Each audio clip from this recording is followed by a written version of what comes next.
Hola, amigo. Hola! It's Scott and Lori from the good ship Muskoka. We are currently in Mexico. Si. And we are anchored in a bay called, this is Lori's job, San Pedro. Bahía San Pedro. Bahía San Pedro. And the purpose of us being here is just to get away from town for a bit. And I have my cousin on board, Robin Doran, another Doran. And we're heading back to San Carlos. And my intentions are to fly a Spinnaker. And I've had multiple questions about flying Spinnakers, bowsprits, how it happens, what it's all about.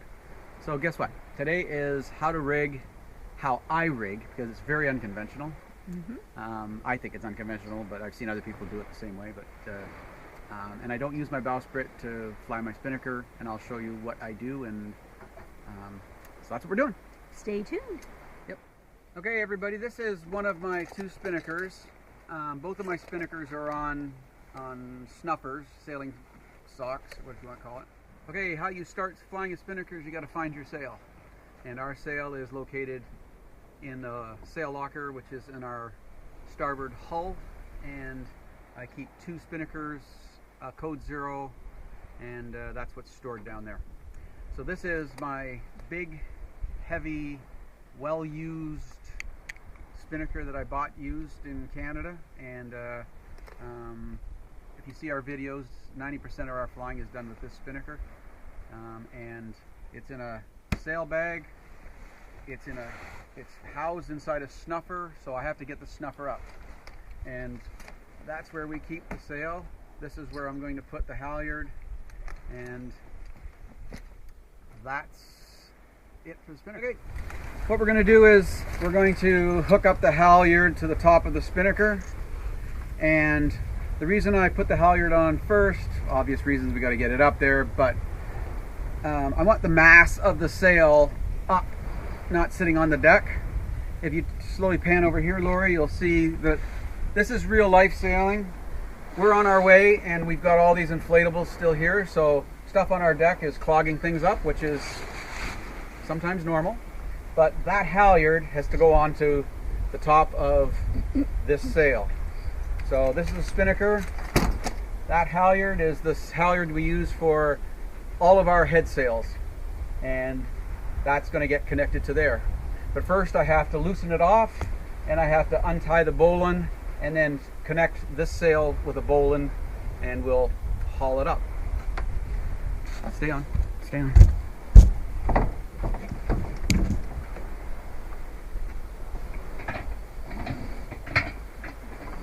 So what I've got is I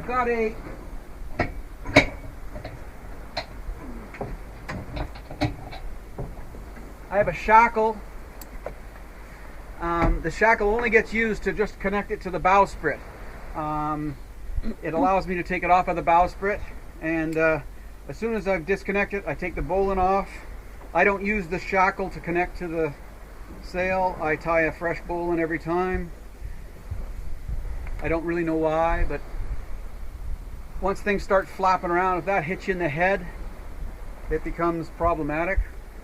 So all I do with the clip it on, and it sits there and waits for the next thing. Now I go and I tie a bowline. On this boat, I tie this bowline really tight to the shackle, and the reason I do that is the length of this sail is a little bit too big for the boat, so I want this thing to go as high as it possibly will go. So I don't tie the bowline back here and allow that kind of space. I want the bowline to be really tight. All that stuff. Okay, so this is the Spinnaker halyard, or bow halyard. We release it, put it around the winch, and we have a power button here, slow and fast. I'll have to get this out. This one's slow, that one's fast. So we push on the fast one.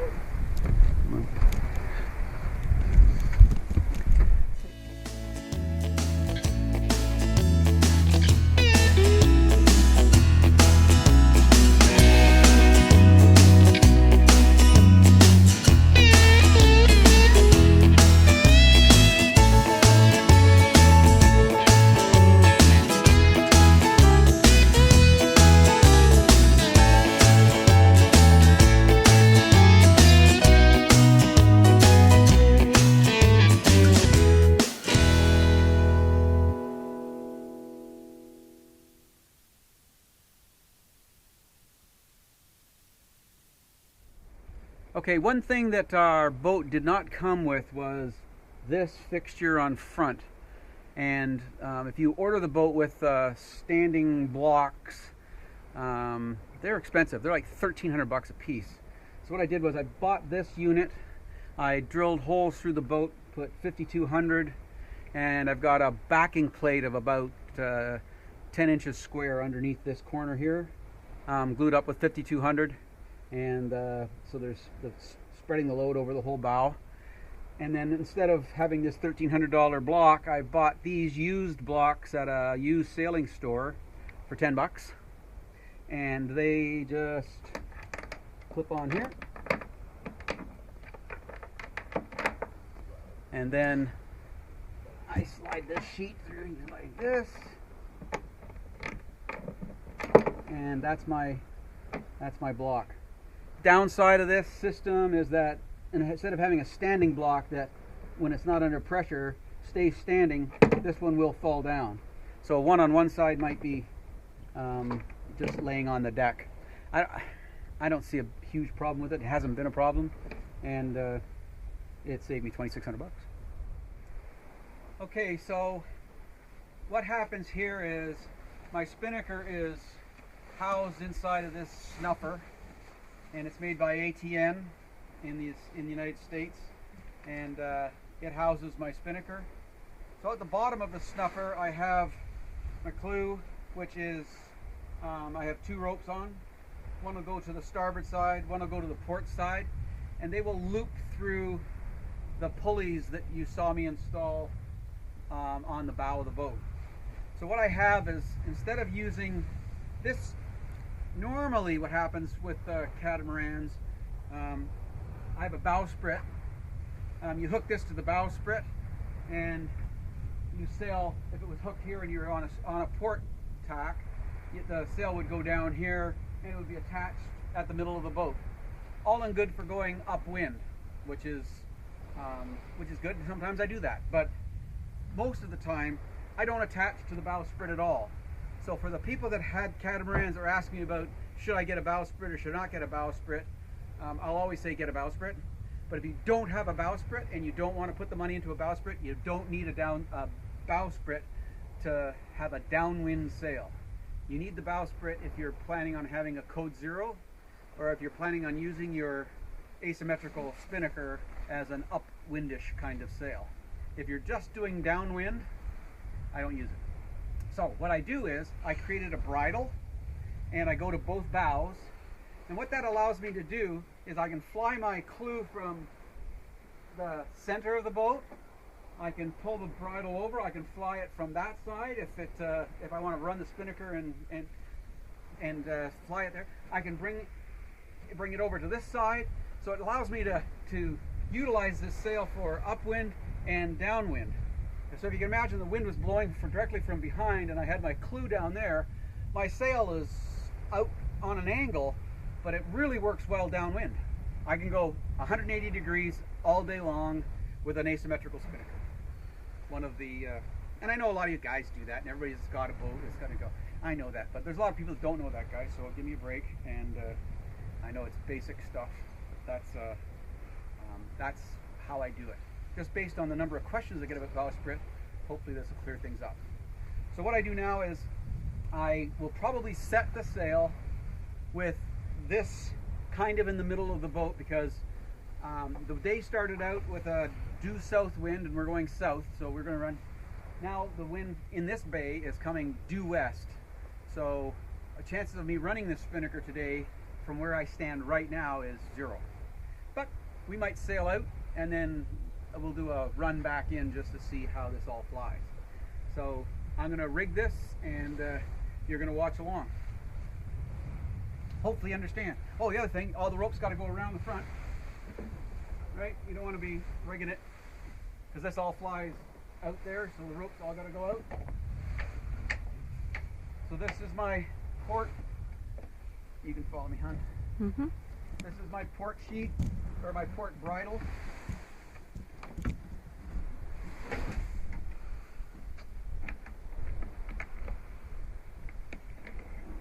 Through the pulley, and I'm just going to pull it.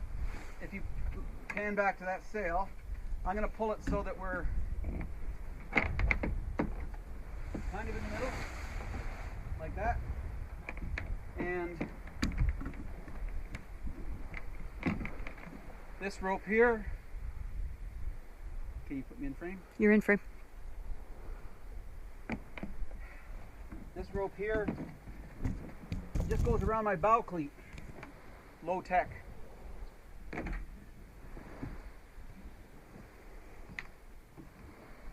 And then when you're finished, bring your sheet, your bridle line inside, because you're going to be doing all your adjusting from here, not from here. And I'll mimic the same thing on the other side. Come on over here, Laura.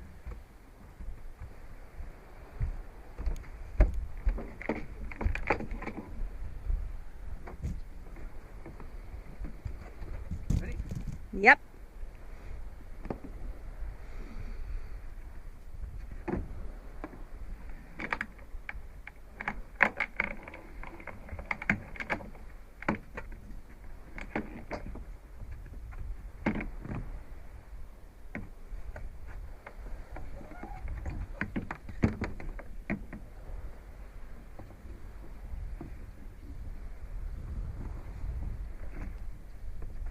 Done. Yep. So I got my sheet and I just untangled it, because when I dropped it on all the stuff on deck, it just got all tangled up.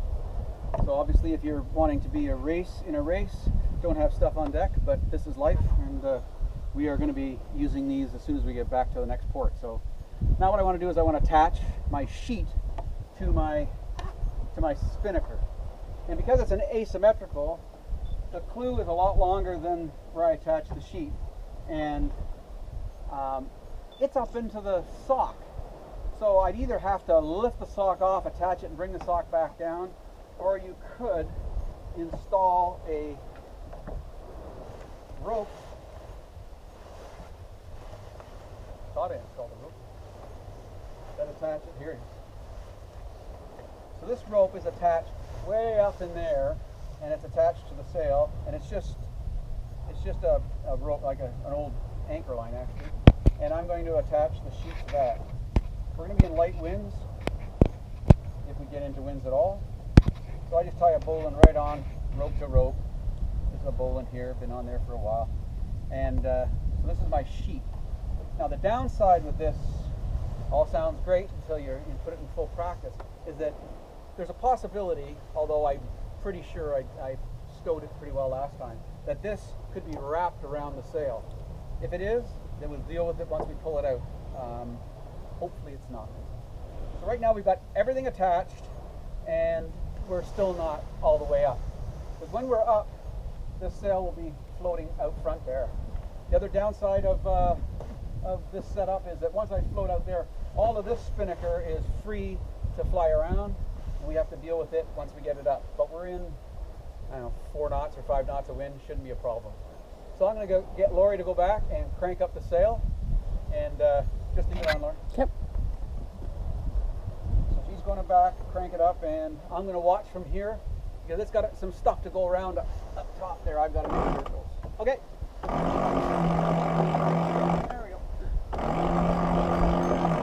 Okay. Now she's bottomed out. That bowline I showed you, the short bowline, is now jammed, which is perfect. So Lori's going to now jam her off the cleat, and we're ready to get this puppy going.